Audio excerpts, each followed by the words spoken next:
The binary is boring. Stop using the gender duality to define tarot cards. Let me show you something better. I'm Bridget. I'm a Jewish tarot reader and teacher and future MSW student. And this is Tarot in a Minute, where I try to teach you something about tarot to make you a better reader. We're not going to be using the old gender binary to define the suits or any of the tarot cards anymore. There are 4 suits. Instead of grouping these into male and female elements, we can do something a little bit more interesting. I learned about the 4 conditions.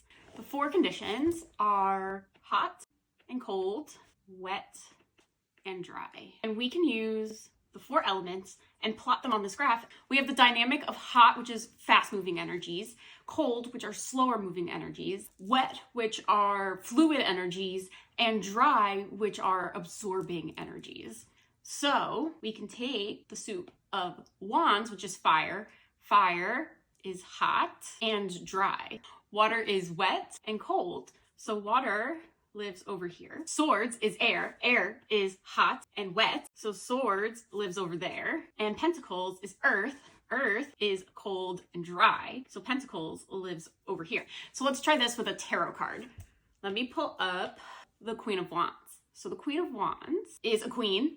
So queens are always watery. Water lives in this part of the graph, but because they're also a wand, they can live closer to the hot dry. There's a real strong pull. The Queen of Wands can live on this diagonal anywhere that they want. When they're more upright, they might be hotter and drier. When they're more reversed, they might be wetter and colder. Let's try another card, like the 9 of Pentacles. Pentacles live in this dry, cold dynamic. And there might be days where a 9 of Pentacle person is feeling warmer, feeling colder, feeling wetter, feeling drier.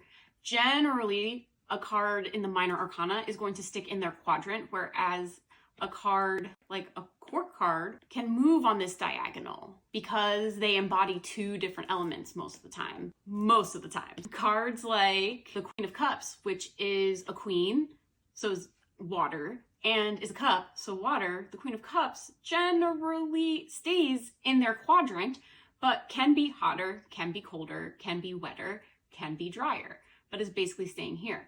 So it just kind of depends on the constitution of the card. I hope that you can ditch the binary of male and female energy and embrace something more interesting and complicated but fun, like the 4 conditions. Be strange, not a stranger.